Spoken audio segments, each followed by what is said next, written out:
Dear students, SBP government college Dungarpur की online classes में आपका स्वागत है। मैं विमित, असिस्टेंट प्रोफेसर हिस्ट्री। आज हम बीए थर्ड ईयर हिस्ट्री में जो आपका वेस्टर्न वर्ल्ड वाला पेपर है उसमें एक टॉपिक साइंटिफिक रिवोल्यूशन के तहत जियोर्दानो ब्रूनो इटली के वैज्ञानिक के बारे में देखेंगे। ब्रूनो जन्म 1548 ईस्वी, मृत्यु 1600 ईस्वी। ये इटली के दार्शनिक, गणितज्ञ और खगोलविद थे जिन्हें जिंदा जला दिया गया था कैथोलिक चर्च के द्वारा। लेकिन इनकी मृत्यु के बाद ये बहुत प्रसिद्ध हुए थे। इन्हें स्वतंत्र चिंतक, शहीद और आधुनिक वैज्ञानिक विचारों का उद्घोषक माना जाता है।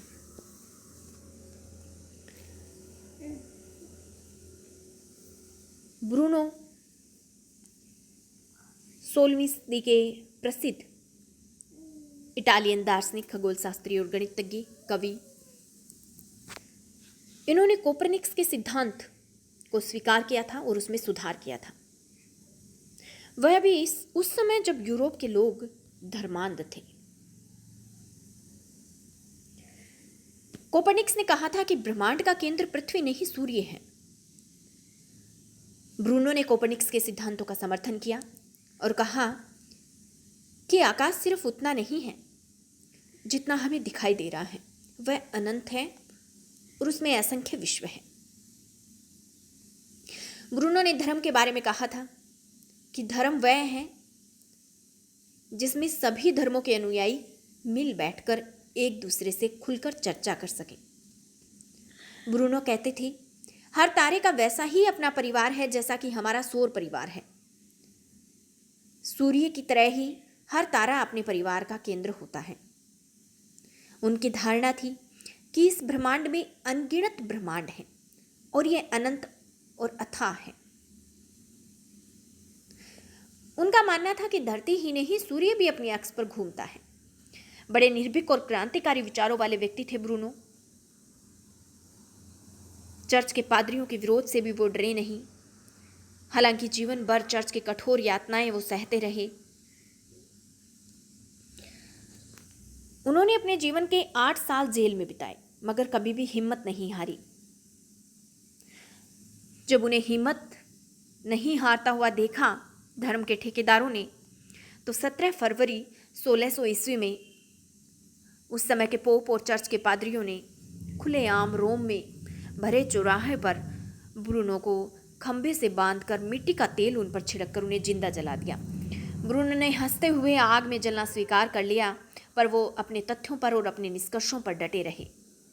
उनके चेहरे पर कोई डर नहीं था, कोई पश्चाताप नहीं था। उन्हें तो पूरा विश्वास था कि एक दिन ऐसा आएगा जब पूरी दुनिया उनकी खोज को सत्य मानेगी। और फिर उनके सत्य की जीत भी हुई और विश्व ने उनके सिद्धांतों को स्वीकार भी किया। लेकिन तब तक ब्रूनो इस संसार में नहीं थे। ब्रूनो के जीवन काल में ये तथ्य लोगों को समझ में नहीं आए।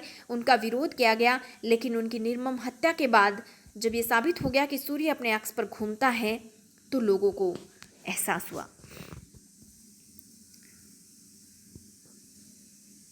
ब्रूनो की मृत्यु के बाद 200 वर्षों बाद हमारे सौर मंडल के 7वें ग्रह यूरेनस की खोज हुई है।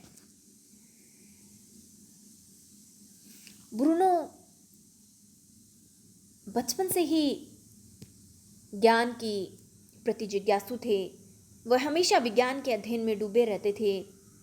मठ के अधिकारियों से छिपकर कोपरनिकस की किताब उन्होंने पढ़ी थी और उन्होंने इस बात को समझ लिया था कि धर्म की जो धारणा है वो गलत है। जब मठ के अधिकारियों को उनके विचारों का पता चल गया, तो सजा से बचने के लिए ब्रूनो मठ से भाग गए। क्योंकि किशोरावस्था में उनके माता पिता ने उन्हें एक मठ में भेज दिया था, तो वे वहां पे रहते थे और फिर वो वहां से भाग गए। ब्रूनो की शेष जिंदगी तो मुसीबतों से भरी रही। वो भटकते रहे। चर्च ने उन्हें कभी चैन से नहीं रहने दिया, क्योंकि उनके विचार कि ब्रह्मांड की कोई सीमा नहीं है, वह असीम है। ब्रह्मांड में तो अनगिनत तारे हैं जो कि सूर्य के जैसे ही हैं। पृथ्वी जिस तरह से सूर्य के चारों तरफ घूमती है,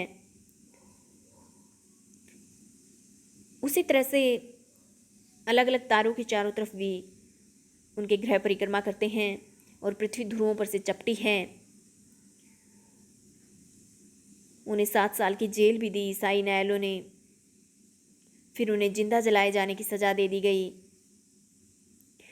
जब उन्हें जिंदा जलाए जाने की सज़ा दी गई तो फैसला सुनकर ब्रूनो ने कहा था कि सज़ा आप सुना रहे हैं, जलाया मुझे जा रहा है, मगर डर से आप ज़्यादा कांप रही हैं। उनके वधस्थल पर ही रोम में फूलों वाले चौक में उनका स्मारक बनाया गया है, जिस पर ये शब्द लिखे हुए हैं कि उसने सभी लोगों के लिए विचारों की स्वतंत्रता की खातिर अपनी आवाज़ उठाई और इस आज़ादी की कीमत अपनी जिंदगी से चुकाई।